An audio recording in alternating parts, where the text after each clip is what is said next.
Merci beaucoup donc à tous d'être venus. On est déjà 43, ce qui est énorme. J'ai encore plein de gens qui veulent venir. Voilà, hop, donc on va être 45, 46, je ne sais pas jusqu'où ça va s'arrêter. Donc, en ce jour de Yom HaAtzmaut, donc le jour de l'indépendance, le jour anniversaire de l'indépendance d'Israël, ça fait exactement 72 ans que l'État d'Israël a été créé. Et donc, pour fêter cela, j'ai pensé que la Vitzo, l'organisation Vitzo, qui est une organisation féminine et sioniste, était la bonne association à faire participer, et en particulier le groupe lecture de la Vitzo, qui est donc organisé et dirigé par Daniel Katz, qu'on va voir là, et à qui je vais laisser la parole et laisser le soin de présenter rapidement ce que c'est ce groupe lecture Vitzo. Voilà, et après je donnerai la parole à Nathalie Rengewirtz, qui nous fera une analyse non exhaustive et subjective de la littérature israélienne aujourd'hui, puisqu'elle est particulièrement mise à l'honneur par les groupes lecture Vitzo en France. Voilà. Donc Daniel, si tu veux bien présenter je te laisse la parole, si tu veux bien présenter ce que c'est le groupe lecture Vitzo. Ok. Donc, je vais vous expliquer en quelques mots le fonctionnement du comité de lecture Vitzo et en particulier notre groupe. Alors, le prix Vitzo a été créé par les instances Vitzo France en 1978 pour valoriser les œuvres littéraires françaises présentant un intérêt juif. Depuis 1986, il est doublé d'un prix littéraire israélien dont le but est de promouvoir la littérature israélienne contemporaine traduite de l'hébreu ou non.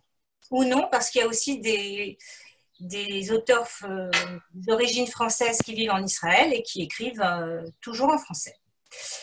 Alors, une dizaine de villes y participent, les plus importantes étant Paris, Marseille, Strasbourg et Lyon. Il y a également Amiens, Nice et Genève, ainsi que les sections francophones de Jérusalem, Tel Aviv et Natania.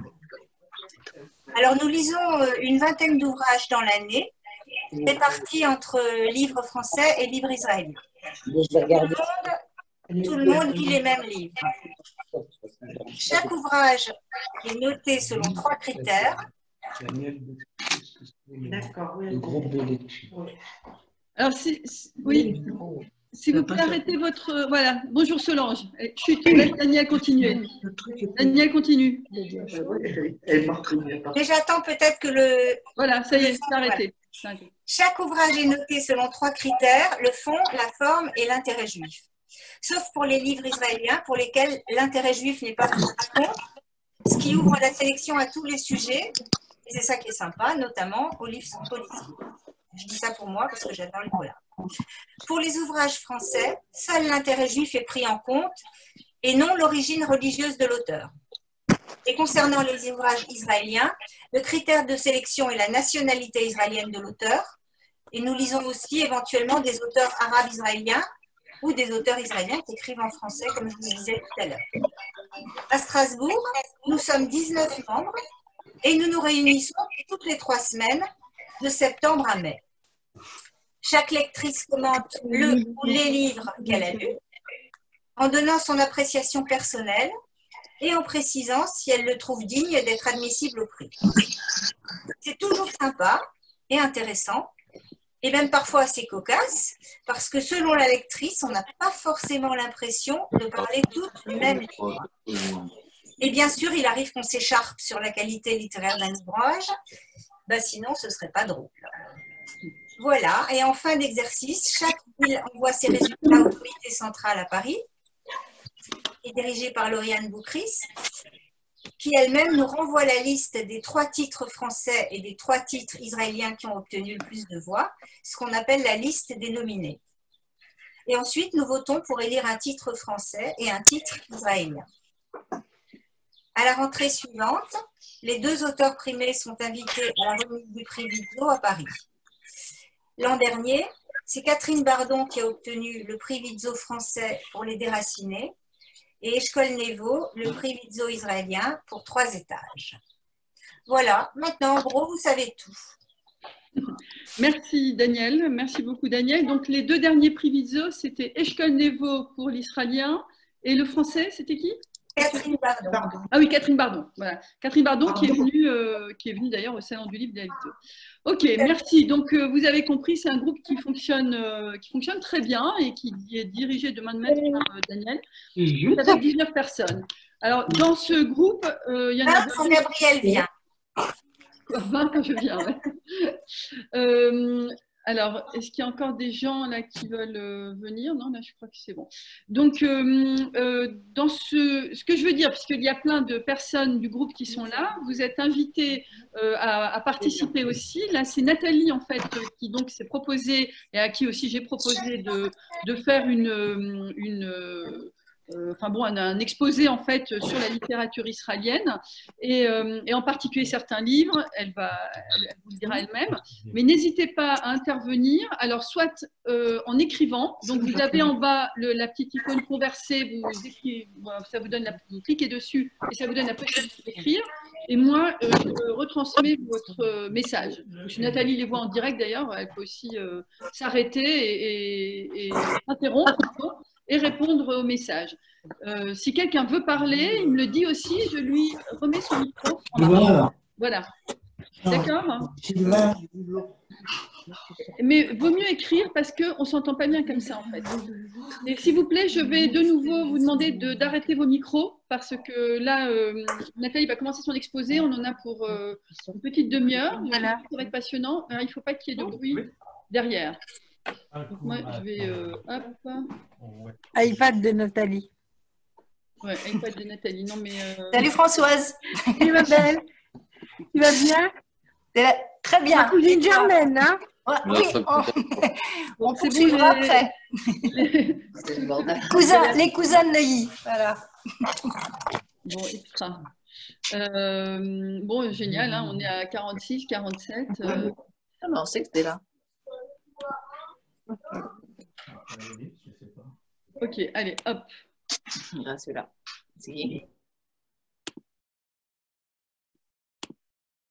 Voilà, Nathalie, je te donne la parole.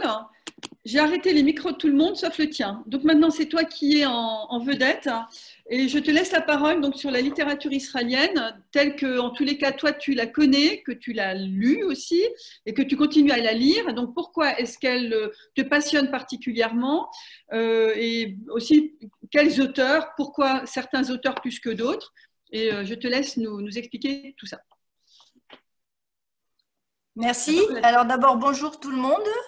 Est-ce que tu m'entends bien, Gabriel? C'est bon? Le son est bon, d'accord. Alors d'abord, merci de m'avoir proposé de m'exprimer sur ce sujet qui me passionne. J'ajoute que tu m'as sollicité en tant que membre du groupe de lecture Viso.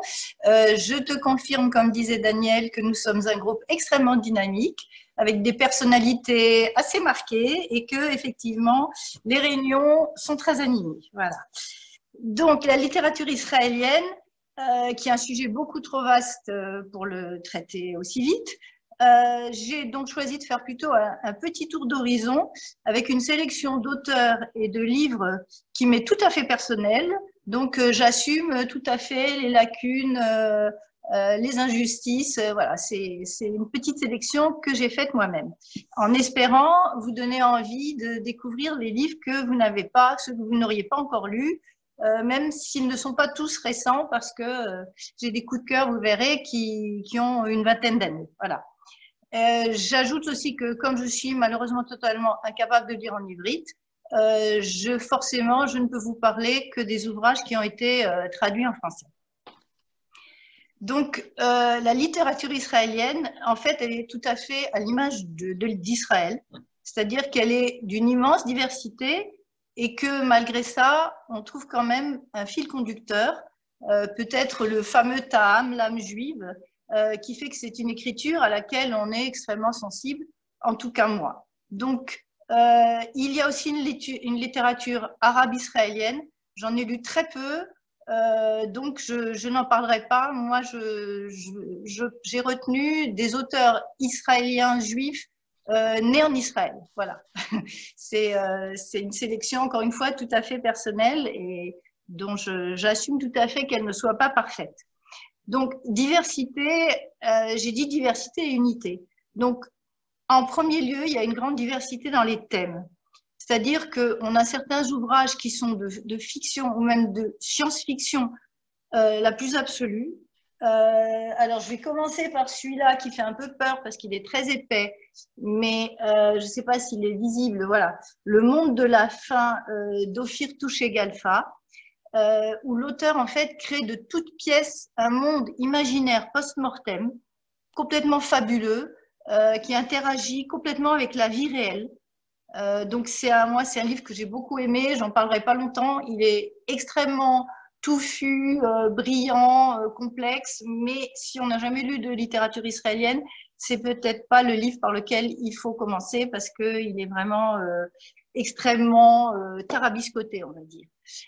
Dans le même esprit, il y a aussi un livre qui est sorti l'année dernière de Yoav Bloom qui s'appelle La fabrique des coïncidences, qui en fait fait intervenir des agents secrets d'un type complètement nouveau, qui sont des agents secrets chargés de faire survenir des coïncidences pour réinventer la vie des gens.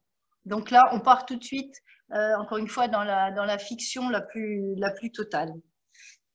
À l'inverse, on a beaucoup d'autres auteurs qui s'ancrent dans la réalité, ou même le réalisme de la vie israélienne, comme par exemple Tzrouya Shaleb, dont je reparlerai, qui est la reine de la dissection des relations famille, des relations familiales, parents-enfants, et surtout celle du couple, avec une précision absolument effrayante. Mais j'en reparlerai un peu plus tard. Au niveau des thèmes, il y a certains livres où on parle naturellement beaucoup du conflit israélo-palestinien, d'autres où on n'en parle pas du tout, des livres où on parle de politique, d'autres non, des livres où on parle de religion, d'autres non. Donc, encore une fois, il y a une grande diversité des thèmes. Alors, un thème dont bien sûr on est obligé de parler et dont il faut parler, c'est la Shoah. Et alors, comme Daniel vous le disait tout à l'heure, dans le groupe de lecture de la Viso, en fait, on lit deux types de livres. On lit soit des livres français à thème juif, soit des livres israéliens, traduits de l'hébreu, ou bien de Français vivant en Israël. En fait, les livres français à thème juif, qu'on lit, donc dans la sélection de la Viso, ils sont très souvent centrés sur la Shoah, où ils se passent pendant la guerre. C'est parfois vraiment des récits de déportés, ou alors ce sont des romans qui se passent pendant la guerre ou des ouvrages de recherche sur la résistance, sur les rafles, sur les camps, etc. Alors, à propos de livres sur la résistance, ce n'est pas un livre israélien, mais j'ai lu récemment, donc toujours dans le cadre de la Viso, un excellent livre qui s'appelle « Vous n'aurez pas les enfants » de Valérie Porteret. C'est sorti très récemment et je vous le recommande vivement. Donc, là, c'était une petite parenthèse sur la Shoah dans les livres français, en fait. Dans les livres israéliens, si on commence par faire abstraction d'Aaron Appelfeld, ce qui est... parce que Aaron Appelfeld, en fait, je l'ai exclu, ce qui est très présomptueux de ma part. Mais pourquoi je l'ai exclu? Parce que d'abord, c'est pas quelqu'un dont on peut parler comme ça en 5 minutes sur Zoom. Ce serait irrespectueux. Ensuite, dans ma petite sélection d'aujourd'hui, j'ai parlé, encore une fois, de littérature israélienne, d'auteurs israéliens nés en Israël, un peu, pas forcément de la nouvelle génération, mais en tout cas, je n'ai pas inclus Appelfeld, qui est né en Ukraine et qui n'est pas israélien de naissance. Voilà. Mais encore une fois, ce n'est pas du tout par mes connaissances. Enfin, c'est juste que c'était trop vaste de l'évoquer aujourd'hui. Donc, si on exclut Appelfeld, les livres israéliens, en tout cas à ma connaissance, ne se passent pas pendant la Shoah. Enfin, en tout cas, je n'en ai pas lu de livres qui se passent pendant la Shoah, pendant la guerre. Je n'en ai lu aucun. Et même l'extraordinaire livre « Les gens indispensables ne meurent jamais » d'Amir Gutfreund. Alors là, ceux qui ne l'ont pas lu, commandez-le tout de suite sur Internet avant la fin du Zoom. Donc, même ce livre, qui pourtant s'appelle en hébreu Shoah chez Lanou, c'est-à-dire notre Shoah, même ce livre ne se passe pas pendant la Shoah. Mais j'y reviendrai aussi tout à l'heure. Et malgré tout ça, malgré le fait qu'aucun livre ne se passe pendant la Shoah, on peut dire quand même que la Shoah est une composante à part entière dans la plupart de ses œuvres, tant elle est omniprésente. Alors souvent directement par le personnage d'un grand-père, d'un oncle, etc. Souvent au détour d'un dialogue, d'un acte, d'une attitude, d'une réaction. Il faut savoir que les écrivains israéliens sont la plupart du temps enfants ou petits-enfants de rescapés et que la Shoah est absolument indissociable de la littérature israélienne comme elle est indissociable d'Israël. Et ce qui est remarquable dans cette littérature, c'est que là, tous les thèmes que j'ai évoqués rapidement, en fait, plusieurs auteurs arrivent sans problème à les décliner dans un même livre. La religion, la politique, le conflit israélo-palestinien, la Shoah, les relations familiales, sociales, avec énormément de talent et surtout avec humour. Et je pense à l'excellent Jour de miel du non moins excellent Eshkol Nevo, dont je vous reparlerai aussi un peu plus tard. Mais rassurez-vous, ça ne va pas durer 3 heures, mais après, je parle un tout petit peu plus en détail de certains livres et entre autres de ceux que je vous ai déjà cités. Alors, on a une diversité dans les thèmes, comme on vient de voir. On a une diversité aussi dans les auteurs, que je vais essayer encore une fois de classer rapidement avec un classement personnel et des oublis et une approximation qui n'engage que moi. Donc, j'ai fait un premier groupe que j'ai appelé les piliers fondateurs. Alors, dedans, il y a pour moi Amos Oz, David Grossman. Il y a également Yehoshua. J'ai rien lu de Yehoshua depuis très longtemps, donc voilà, je le cite parce que, encore une fois, c'est un des grands écrivains, un des premiers écrivains, mais je vais parler d'aucun de ses livres parce qu'ils sont trop vieux dans ma mémoire. Voilà. Donc, Amos Oz, à tout seigneur, tout honneur, avec cette œuvre si riche, dont la fabuleuse histoire d'amour et ténèbres, qui retrace la création de l'État d'Israël avec la mutation de l'Ashkenaz intellectuel en juif bronzé, comme le disait le père d'Amos Oz avec beaucoup de mépris. Il détestait le juif bronzé, ce qui a conduit évidemment le jeune Amos à partir en kibbutz à l'âge de 16 ans pour devenir justement le juif bronzé que son père ne voulait absolument pas qu'il devienne. Voilà. Alors, il y a une petite anecdote qui n'est pas littéraire, mais je pense qu'elle est importante pour situer la littérature israélienne. C'est Amos Oz, justement, qui racontait que Israël était le seul pays où quand un écrivain rentrait dans un taxi, le chauffeur de taxi non seulement le reconnaissait, puisqu'il avait regardé l'émission littéraire la veille, mais il lui donnait un avis très critique sur son livre, en lui disant ce qui aurait pu être amélioré dans son livre, et avant la fin de la course, il lui donnait un manuscrit qu'il avait écrit, ou bien sa fille, etc. Donc, c'est vraiment, je pense que c'est vraiment typiquement israélien, et qu'un pays qui n'est pas comme les autres doit forcément avoir une littérature qui n'est pas comme les autres. Voilà. Donc, c'était juste une petite anecdote que j'ai entendu raconter, puis qui me plaisait beaucoup. Donc voilà, c'est tout. Amos Oz, en 2 minutes, c'est un petit peu ce que disait Woody Allen. J'ai lu Les Frères Karamazov en 2 heures, ça se passe en Russie. Donc c'est un peu le même principe, mais bon. Donc comme ça nous permettra de parler d'autres gens. Alors le deuxième pilier, David Grossman, dont l'œuvre n'a absolument rien à envier à celle d'Amos Oz, avec des romans aussi divers. Voilà, très bien. Alors, on va un partout. Voilà. Donc c'est marrant parce que les deux que je voulais évoquer. Donc une femme fuyant l'annonce, qui est ce livre absolument extraordinaire et malheureusement prémonitoire puisque il l'a terminé juste avant la mort de son fils Uri au Liban en 2006. Et donc une femme fuyant l'annonce, c'est une femme dont le fils est parti à la guerre et qui en fait quitte sa maison pour être sûre de ne jamais avoir quelqu'un qui sonne à sa porte pour lui annoncer la mort de son fils. Donc, c'est bouleversant, naturellement. Et puis, à côté de ça, il a aussi écrit, entre autres, puisqu'il a une œuvre littéraire énorme, celui que tu as montré auparavant, Un cheval entre dans un bar, qui, si je me souviens bien, l'histoire d'un humoriste sur le retour, ça. Donc, voilà. 2 livres totalement à l'opposé qui montrent en fait simplement le talent de l'écrivain. Alors, à noter aussi l'implication politique de ces 2 écrivains, Amos Oz, David Grossman, alors je sais en tout cas qu'Amos Oz était un des fondateurs de Shalom Arshav. Bon, les Avec deux David sont Grossman. Avec voilà, David Grossman, hein. Avec David Grossman, d'accord. Donc, les deux sont très à gauche, et même s'ils ont un peu nuancé leur position après, mais de toute façon, les auteurs israéliens, comme la plupart des intellectuels et des artistes, se situent majoritairement à gauche et ne font aucune concession à la politique israélienne, à la corruption, et prennent régulièrement la défense des Palestiniens et des Arabes israéliens. Donc voilà, ça c'était les deux piliers que j'ai voulu évoquer rapidement. Et après les piliers, il y a ceux que j'appelle les incontournables, qui font partie de mes chouchous.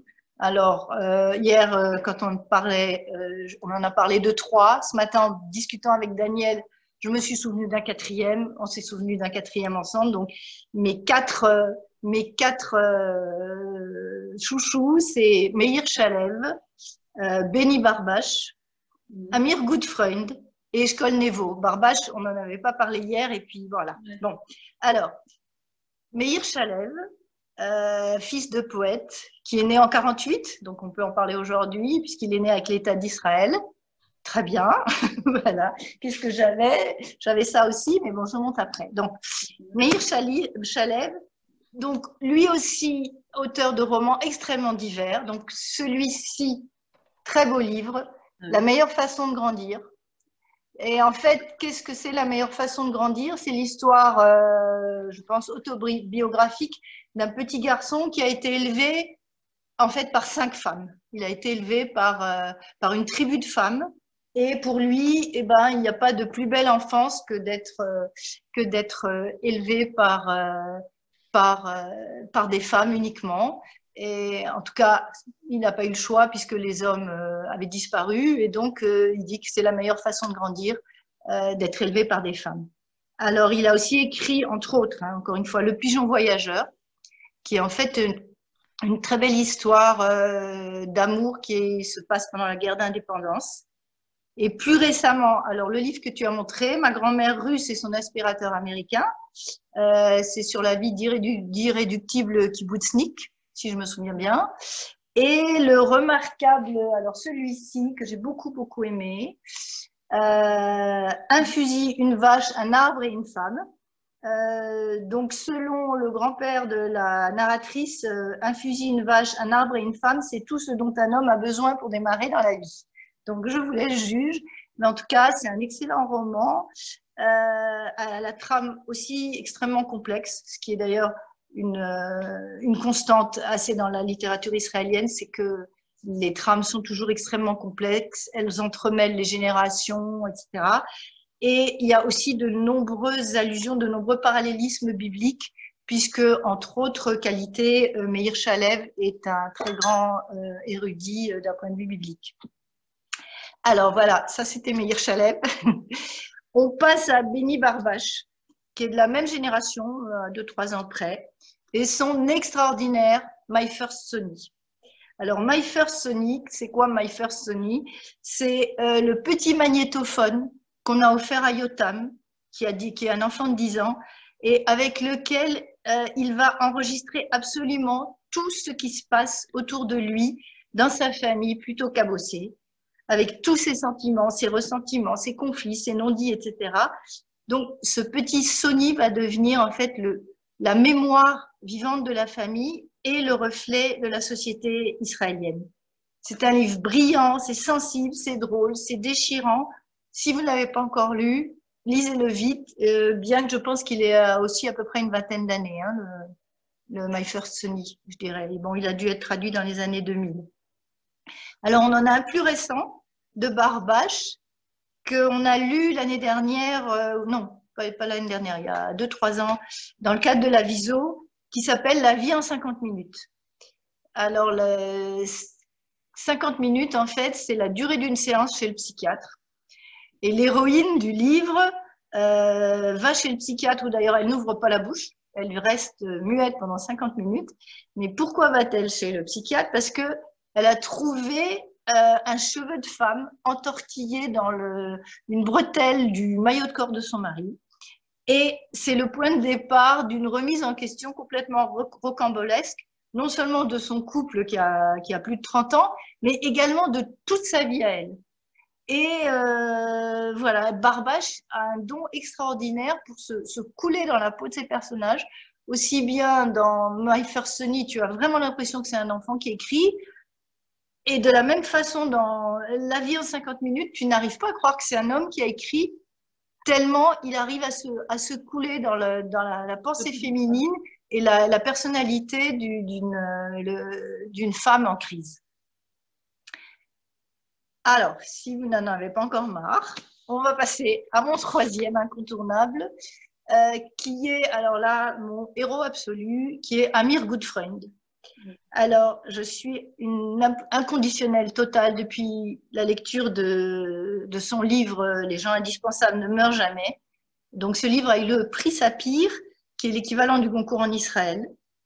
Et c'est l'exceptionnelle histoire, et je pèse mes mots, deux enfants dans les années 70 à Haïfa. C'est la ville d'origine de Gutfreund, où il situe d'ailleurs tous ses livres. Donc, ces deux enfants ont des questions sur la Shoah. Et comme à cause d'elle, ils n'ont plus de grands-parents, leurs parents ont inventé quelque chose qui s'appelle la loi de la compression. Alors, la loi de la compression, c'est une règle qui permet de transformer n'importe quel adulte en oncle ou en grand-père, selon son âge. Et voilà, ce sont les membres de cette famille par procuration que les enfants vont essayer de faire parler. Le tout avec un humour permanent au service, comme vous pouvez imaginer, d'une gravité incroyable. Et c'est aussi un paradoxe qui caractérise la littérature israélienne, c'est les choses les plus dramatiques racontées avec beaucoup d'humour. Donc, encore une fois, rajoutez-le à votre liste. Les gens indispensables ne meurent jamais. C'est un des grands livres, non seulement de la littérature israélienne, mais un grand livre tout court. Alors, il a aussi… Je peux t'interrompre juste? Oui, bien sûr. C'est un livre qui parle de la transmission, parce que tu le cites tout le temps, Amir Gutfreund, et effectivement, il suit là. Est-ce qu'il parle de la difficulté de la transmission en Israël à cette époque-là, dans les années 60? Ou est-ce que c'est aussi un diaporama, un panorama de la réalité sociale en Israël à cette époque-là? Alors, les deux. Il y a tout dans ce livre. Donc, toi, tu le mettrais au même niveau. Bon, ça c'est oui. Historique, mais tu le mettrais au même niveau? Oui. Ah ouais, d'accord. L'amour de ténèbres. Hein, voilà, ouais. C'est vraiment, moi je trouve que c'est le livre le plus extraordinaire, je ne les ai pas tous lus, mais le livre le plus extraordinaire, le plus touchant qui était écrit sur la Shoah. Encore une fois, il est remarquable. Bon, mais encore une fois, c'est un avis qui n'engage que moi. Okay. Mais en tout cas, je l'ai prêté, offert. J'ai toujours eu des retours extrêmement positifs. C'est un livre auquel tu ne peux pas rester indifférent. Un classique, d'accord. D'après moi, ouais. Il n'y a pas longtemps, malheureusement. Donc, un autre d'Amir Gutfreund qui s'appelle « Pour elle volent les héros ». Alors, c'est un roman très riche. Tu l'as peut-être à montrer, là, je ne sais pas. Non. Et donc, en fait, un seul de ces personnages… Alors, c'est tellement riche. Ouais, et ça, c'est le dernier. C'est pas celui que j'ai préféré, mais c'est le dernier. Ouais, le dernier traduit. Hein. Ouais. Et donc, pour elle volent les héros, encore une fois, il y a une foultitude de personnages, à tel point qu'un seul personnage qui est évoqué, je crois, dans un ou deux chapitres, a été le thème d'un film israélien. Alors, je ne sais pas si vous avez eu la chance de le voir, ça s'appelle The Matchmaker. C'est passé il y a quelques années à l'excellent festival Shalom Europa de Strasbourg. Et c'est un livre remarquable, c'est un film extraordinaire. Et ça, c'est quelques pages de ce livre de Gutfreund. Voilà. Donc, Gutfreund est malheureusement mort de maladie à 52 ans, en 2015. Entre autres qualités, il était chercheur en mathématiques, il était colonel dans l'armée de l'air, donc voilà, un homme exceptionnel. Encore un. Donc, et maintenant on va arriver à Eshkol Nevo. Je commence à manquer un peu de superlatifs, mais bon. Alors, Eshkol Nevo a eu le prix Viso l'année dernière pour 3 étages. Ouais. Donc, pourquoi s'appelle-t-il Eshkol Nevo? Pourquoi a-t-il ce prénom de Eshkol? Parce que c'est le petit-fils de Lévi Eshkol, qui était le 3e premier ministre d'Israël. Et il est de la génération suivante des auteurs dont j'ai parlé avant, puisque lui, il est né en 71, donc il a 49 ans. Voilà. Donc, encore une fois, je me répète, lui aussi a écrit de nombreux livres sur des thèmes très variés, avec toujours autant de talent. C'est un extraordinaire observateur de la société israélienne et de ses paradoxes. Et il les décrit avec énormément de finesse et d'humour. Alors là, je sais pas, je vois pas lequel. Alors, 4 maisons et un exil, oui. C'est celui où il évoque le plus la question palestinienne. 4 maisons et un exil. Ouais. Ouais. Il l'avait présenté à Strasbourg, à la librairie Kléber. Oui, c'est possible. Il est venu plusieurs fois, je crois. Hein, en tout cas, c'était organisé avec la communauté juive. Tout à fait. Ouais. C'est un très bon livre. J'avais pas là. Alors moi, mon petit chouchou, enfin un de mes petits chouchous, c'est celui-là. C'est le cours du jeu. Je ne sais pas si vous le voyez là. Oups. Le cours du jeu est bouleversé. C'est le premier livre de Nevo qui a été traduit en français.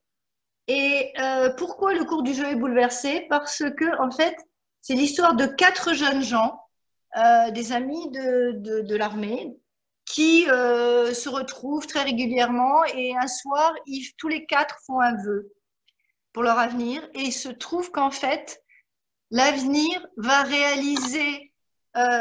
C'est-à-dire que chacun va réaliser le vœu d'un des 3 autres.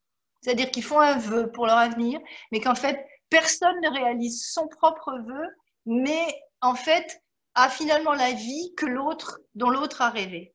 Voilà. Donc, c'est difficile de résumer en 2 phrases, mais c'est aussi un livre magnifique.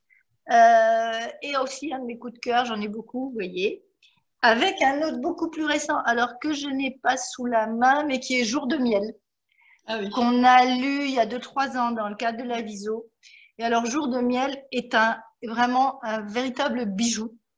C'est l'histoire d'un mécène américain qui offre, en mémoire dont la femme vient de mourir, et pour honorer sa mémoire, il fait une dotation à une petite ville en Israël, et il dit spécifiquement que c'est pour la construction d'un mikvé, donc d'un bain rituel, et lequel va être placé dans un quartier de la ville en question, lequel quartier est peuplé majoritairement de Russes, qui sont déjà plus ou moins juifs, mais surtout absolument pas religieux, et qui vont prendre ce mikvé pour un club d'échecs.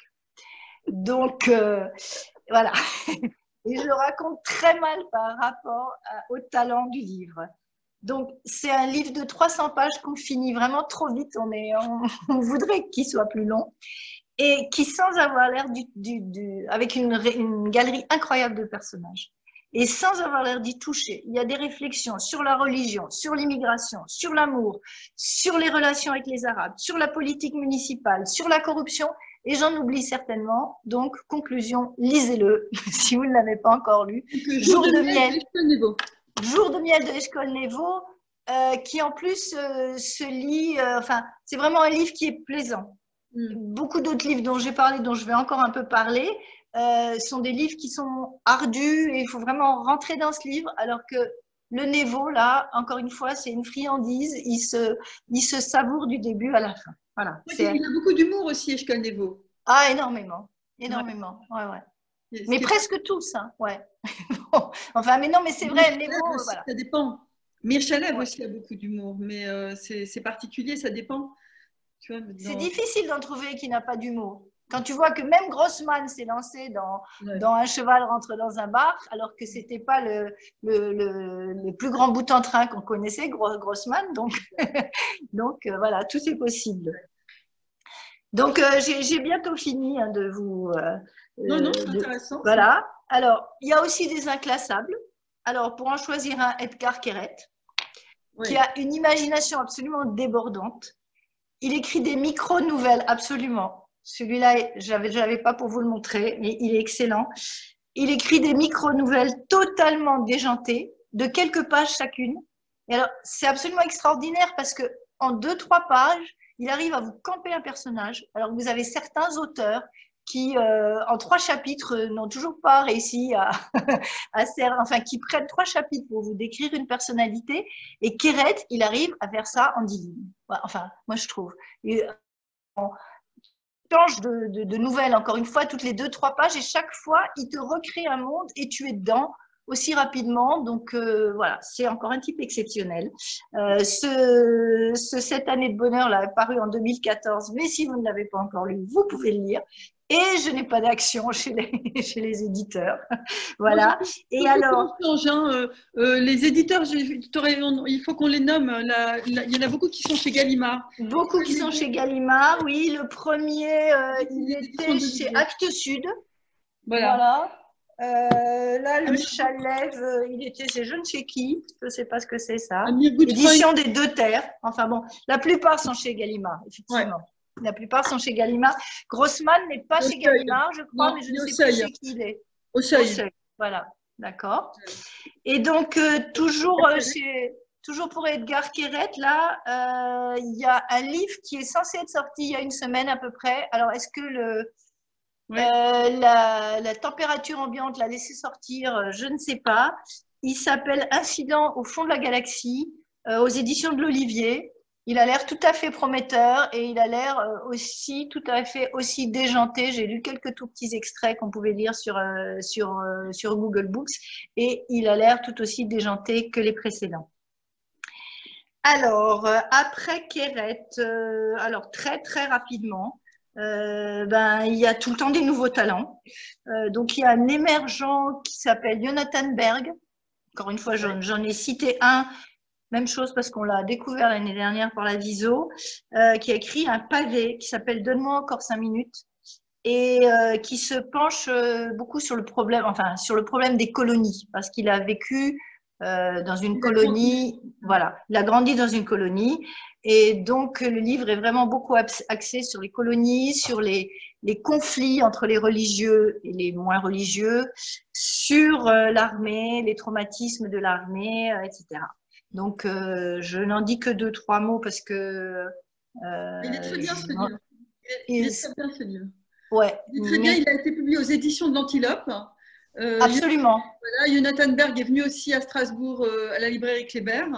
Et voilà, sinon tu as… Ouais, et donc je l'ai cité parce que c'est un des écrivains récents, en tout cas traduit en français. Oui, tout à fait. Alors, il y a aussi des auteurs de romans policiers, donc je vais parler très brièvement parce que c'est pas trop ma partie, mais il y en a quand même des très bons. Et Noblesse oblige, puisque je suis là au nom de la Viso, on va terminer par les femmes. Je n'en ai pas encore parlé, mais c'est pas parce qu'il n'y en a pas, mais c'est parce que je gardais le meilleur pour la fin. Voilà, last but not least. Alors, les policiers.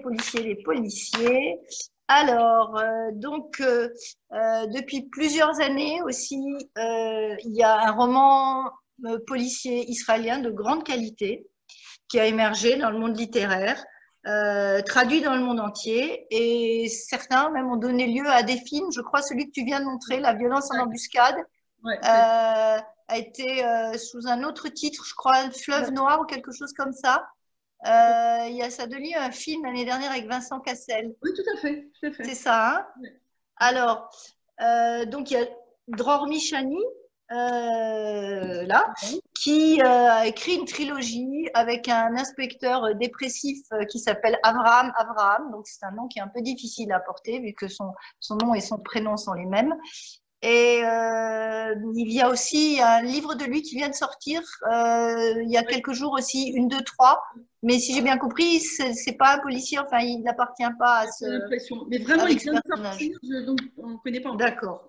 Donc ça, c'est Michani. Il y a un excellent auteur aussi qui s'appelle Liad Shoham, je l'avais quelque part. Celui-ci. Alors, si vous aimez les polars, celui-ci est remarquable. Terminus Tel Aviv. C'est un roman extrêmement noir sur les demandeurs d'asile érythréens dans les quartiers misérables de Tel Aviv. C'est aussi un livre qui a 3-4 ans, je dirais, et 2014, ouais, même un peu plus. Ah non, non, non, non, je suis en train de dire des bêtises. Non, non, c'est le précédent qui est 2014. Pareil, voilà. Et voilà. C'est quel éditeur? Terminus Tel Aviv de Liad Shoham. C'est quel éditeur? Les Escales? Alors, quel éditeur? Les Escales Noires. Ok. Que nous avons lu aussi dans le cadre de la viso. Vous voyez, comme nous sommes actives, nous lisons énormément. Alors, dernier auteur policier que je citerai, c'est Dov Alphon, avec son livre Unité 8200, qui est un livre qui a très très bien marché, qu'on a aussi lu dans le cadre de la viso, et qui est en fait une enquête sur des meurtres qui se passent à Paris, mais sur fond de rivalité entre les services secrets israéliens. Donc il faut un peu rentrer dedans parce qu'au départ on a du mal à comprendre le Shin Bet, le Mossad, le truc, tout le monde se tire dans les pattes, mais c'est très bien écrit et je crois que ce Dov Alphon a travaillé je ne sais plus, dans des services secrets, mais je ne sais plus lesquels. Lui-même il est issu de cette unité 8200 qui est une unité d'armée, pas de l'armée, de Mossad. Voilà. Ok. Donc voilà, si vous aimez les polars, vous avez encore une fois Liad Shoham, Dror Mishani et entre autres. Voilà. Et je crois, alors hier quand on a parlé, tu m'as parlé d'une femme qui écrivait des polars aussi. Mais je la connais moins. Bah oui. Voilà, Bati Agour. Voilà. Donc c'est super, j'ai encore des choses à lire. Voilà. Meurtre à l'université, Bati Agour et qui a écrit. C'était les enquêtes du commissaire Ohayon, voilà, Michael Ohayon. D'accord. Elle est très connue, elle est décédée aussi il y a pas longtemps, il y a quelques années. Alors la bonne nouvelle, c'est que je n'ai encore jamais rien lu d'elle. Ça me fait... Ouais, quand on parlait aussi hier, tu faisais remarquer que la plupart, quasiment tous les romans israéliens se passent en Israël. Bon, c'est peut-être pas finalement si étonnant que ça. Est-ce que tous les romans français se passent en France? Oui. Tu vois, est-ce que c'est une spécificité j'ai l'impression un petit peu, mais encore une fois, je ne suis pas, j'ai pas de maîtrise en littérature comparée, mais j'ai quand même l'impression que quand tu lis un livre français où il se passe, c'est sûr qu'en général les auteurs préfèrent situer leurs intrigues dans des lieux qu'ils connaissent, mais là on est vraiment, je trouve, géocentré. Gutfreund qui était de Haïfa, tout se passe à Haïfa. Amos Oz, c'est souvent dans le kibbutz. Mishani, dont on vient de parler, qui est de Holon, tout se passe à Holon. Voilà, mais effectivement, il faudrait voir si c'est vraiment une caractéristique de la littérature israélienne ou pas. Peut-être pas, je ne sais pas.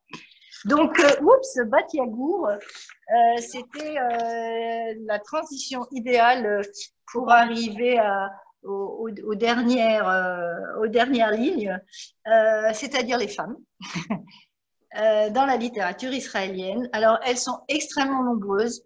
Je crois que les premières que j'ai lues, c'était Orly Castelblum, Alona Kimi. Ça remonte à quelques années, donc je n'en parlerai pas plus en détail. Ce sont des très beaux livres pour changer. Mais donc, pour me limiter, et à mon plus grand regret, je n'en citerai que deux, mais non des moindres. Donc, la première, c'est Tzrouya Shalev. Et c'est la cousine de Meir Shalev évoquée plus tôt. Et encore une fois, elle dissèque l'âme humaine. Voilà, exactement. Elle dissèque l'âme humaine et les contradictions internes féminines avec un talent absolument incroyable. Alors, je ne sais pas si les messieurs sont aussi sensibles à son écriture que les femmes, mais c'est vraiment exceptionnel. Alors, il y a un livre, celui-là, voilà, Terra. Je ne sais pas si tu l'as lu, Terra. Je ne sais pas, c'est net ou c'est pas net? Je l'ai lu pas mal, mais celui-là, je ne l'ai pas lu. Alors, Terra, il faut vouloir rentrer dedans, mais c'est juste à peu près 600 ou 700 pages sur les divagations, si je peux dire, mentales d'une femme qui n'arrive pas à se résoudre à la décomposition de son couple. Alors, comme ça ne paraît pas très engageant, mais c'est absolument passionnant. Tu rentres dans le cerveau de cette femme et il y a une tension énorme qui se dégage, mais encore une fois, une fois que tu es rentré dedans, c'est un livre extraordinaire et elle arrive en 600 pages à ne pas se répéter. C'est vraiment, tu as l'impression qu'elle est dans le cerveau de cette femme. Donc, tu as montré ce qui reste de nos vies. Ouais. C'est pas drôle non plus, c'est sur la relation avec sa mère en fin de vie. C'est ça, à l'hôpital. Ouais. Mais c'est un très beau livre aussi pour changer. Elle est venue et il me semble que le plus récent traduit en français qu'elle a présenté l'année dernière à la librairie Kléber, c'est Douleur. Ouais. Et Douleur trouve son origine dans un attentat dont elle a été victime en 2004 à Jérusalem. Et à partir de là, elle tisse comme à son habitude une trame autour du couple, du doute, des liens familiaux. Donc une lecture de plus à recommander si vous avez encore de la place. Voilà. Alors je termine. On arrive au bout. Nathalie, juste, je t'arrête. Oui. Il y a Joël Bloch de Lingelsheim qui conseille aussi Rachel Chalita. Tout à fait. Voilà, comme deux sœurs. C'est aussi aux éditions de l'Antilope. Tout à fait. Talon, Le bruit de nos pas. Ronit oui, ce sont aussi. Alors, Le bruit de nos pas, je me souviens, je l'ai lu, mais je me souviens moins bien. Rachel Chalita, effectivement, comme deux sœurs, c'est pas mal du tout. Ouais. Enfin, mais encore une fois, je suis tout à fait d'accord avec ce choix. Moi, j'en présente quelques-uns, mais encore une fois, je les présente pas tous et il y en a plein d'autres qui sont bons et voilà, j'ai essayé, malgré les apparences, j'ai essayé de me limiter un peu. Voilà, et donc je termine par la dernière personne qu'il est absolument impossible de ne pas citer, même si elle a un nom absolument imprononçable. C'est l'étoile montante, et d'ailleurs, elle monte, elle est déjà au firmament, de la littérature israélienne, qui s'appelle Ayelet Gundar Goshen. Elle a 38 ans et elle a écrit son premier roman qui s'appelle Une nuit Markovitch. C'est un roman absolument éblouissant. Elle a eu également le prix Sapir en 2013, ainsi que, s'il vous plaît, le prix Viso en 2017, le temps que le livre soit traduit en français. Et donc, cette Ayelet Gundar Goshen, c'est une conteuse absolument extraordinaire.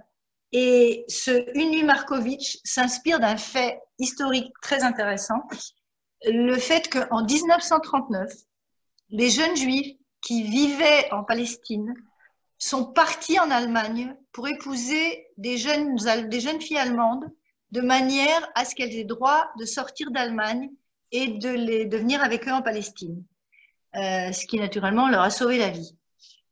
En fait, l'idée était que c'est naturellement des mariages blancs et que les femmes divorçaient, les couples divorçaient dès leur retour en Palestine.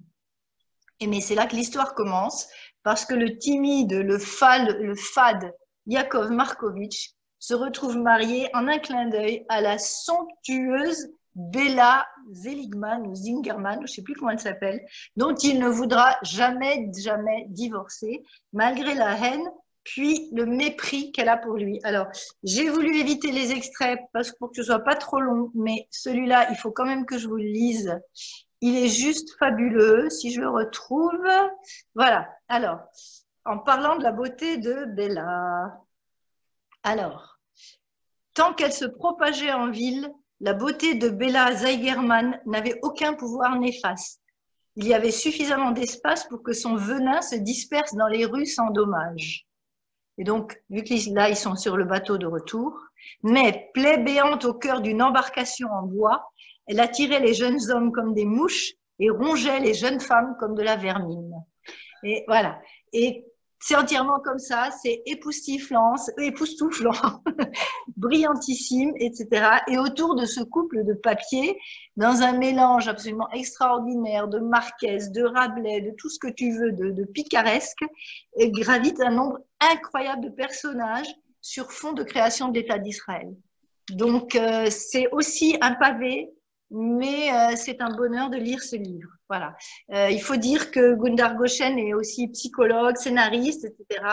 Et elle a écrit 2 autres ouvrages depuis traduits en français, Réveiller les lions, La menteuse et la ville, qui sont basés sur la dissimulation, le mensonge et ses conséquences au niveau de la famille. Alors, je termine en 3 lignes. Donc, jusqu'à présent, j'ai essayé de parler un peu de la diversité. Alors, résumons, et quels sont finalement les points communs, quel est le centre de la littérature israélienne. Donc, on a parlé de la géolocalisation, comme avant. Mais ce que je dirais, c'est qu'elle a surtout en commun une créativité, une originalité que l'on retrouve aussi dans le cinéma ou dans l'art en général. Elle n'est pas tendre envers la société israélienne, encore moins avec son gouvernement. Elle peut être d'une extrême finesse ou au contraire délibérément crue et provocante. Pour ça, il faudrait parler d'autres livres, mais bon. Mais elle est toujours d'une très grande sensibilité et elle ne laisse jamais indifférent, en tout cas moi, comme vous l'aurez compris. Elle fourmille d'anecdotes, de digressions et surtout de personnages originaux et attachants dont chacun, en fait, mériterait un livre à lui tout seul. Tellement chaque personnage est fabuleux. Et enfin, elle déborde souvent d'humour et d'autodérision, même sur les sujets les plus dramatiques, ce qui prouve bien qu'elle est typiquement juive. Voilà, et je ne vous embête plus. Merci beaucoup, c'était une très bonne... De rien. Vraiment, merci beaucoup Nathalie, c'était une très bonne... Avec plaisir. Et vraiment, vraiment merci. C'était très intéressant pour ce choix, donc cette analyse de livres, de titres subjectifs, hein, comme on l'a dit, mais qui reflète vraiment largement, je crois, effectivement, le panorama de la littérature israélienne, sachant qu'évidemment, tous les livres israéliens ne sont pas traduits en français. Mais les nouveaux livres israéliens, la plupart, en fait, ont très, très souvent, et effectivement, pour nous, simples lecteurs, c'est assez étonnant. Ils ont très souvent ils sont très bien accueillis par les critiques littéraires français. C'est-à-dire, on constate que les pages littéraires connues en France, du Monde, du Nouvel Obs, du Figaro, etc., aiment beaucoup en général les auteurs israéliens pour des très bonnes raisons que tu as évoquées là. Et moi, je te remercie aussi pour ton enthousiasme et pour le partage de ton enthousiasme. Ça donne vraiment envie de lire. On voit, évidemment, y compris moi, ceux qu'on n'a pas encore lus, que j'ai notés. Alors, j'ai commencé à noter, mais en fait, à noter les titres là sur notre conversé. Mais en fait, comme tu les as vraiment bien notés, enfin bien dit, je pense que c'est bon. Je les tiens à disposition de ceux que ça intéresse. Voilà. D'accord. Non, sérieusement, si quelqu'un veut la liste, je te diffuserai la liste, je donnerai la liste des livres et ils ont qu'à te le demander ou me le demander, voilà. Exactement. Le titre, alors voilà. Alors merci à Nathalie pour les présentations. Je lis juste. Philippe Kahn qui demande: pouvez-vous redonner le titre du livre de Gunder Goshen sur les mariages blancs? Donc c'est une nuit Markovitch. Voilà, une nuit Markovitch. Voilà, très bien. Voilà. Et Myriam Selem qui remercie aussi, qui trouvait très intéressant, qui va. Avec plaisir. Voilà, et qui va s'y remettre parce qu'elle avait un petit peu laissé tomber la littérature contemporaine. Voilà. Donc, voilà, Dominique Bouche qui remercie aussi pour les présentations. En tous les cas, tout le monde... Dominique. Voilà, vraiment merci. Vous avez pu voir tous que le groupe Lecture Vizzo est un groupe sérieux, bien qu'on y rigole beaucoup et qu'on ne s'y prenne pas très au sérieux. Mais le groupe Lecture Vizzo fait les choses très sérieusement. Et c'est un titre, hein, le prix Vizzo pour les livres, qui est attendu par les écrivains et par les éditeurs. Ce n'est pas un titre en chocolat, c'est vraiment un titre qui compte. Et on en est bien content parce que ça aide et ça donne une lumière, en tous les cas, pour les auteurs qui en ont toujours besoin. Voilà. Donc, on va arrêter l'émission Zoom ici. Merci encore Nathalie. Merci à tous les participants que je vois là. Vous avez été, bravo, hein, jusqu'à 47. Enfin, on a été 47 ou 48, je ne sais plus maintenant. Enfin, on était pas loin de 50. Hein. Donc, vraiment bravo. Bah, parfait. Ouais, c'est très bien. Et moi, je vous dis à vendredi pour de nouveau un café littéraire. On parlera de la fête du 1er mai, puisque c'est le 1er mai. Donc, on parlera du travail. Voilà. Parce qu'on ne travaille pas ce jour-là. Comment ça se fait qu'on ne travaille pas le 1er mai? Bon, ça, c'est pour le côté historique. Et puis aussi, qu'est-ce que signifie le travail aujourd'hui dans nos vies? Voilà. Alors, je ne vous dis pas encore le nom de l'invité parce qu'il est encore en attente. Mais c'est pas moi. ce ne sera pas Nathalie, non. Mais à une prochaine fois, en tous les cas, merci beaucoup. Hein. Et je vous dis à tous au revoir. Avec plaisir. Au revoir. Merci beaucoup. Merci. Bye bye tout le monde. Hop.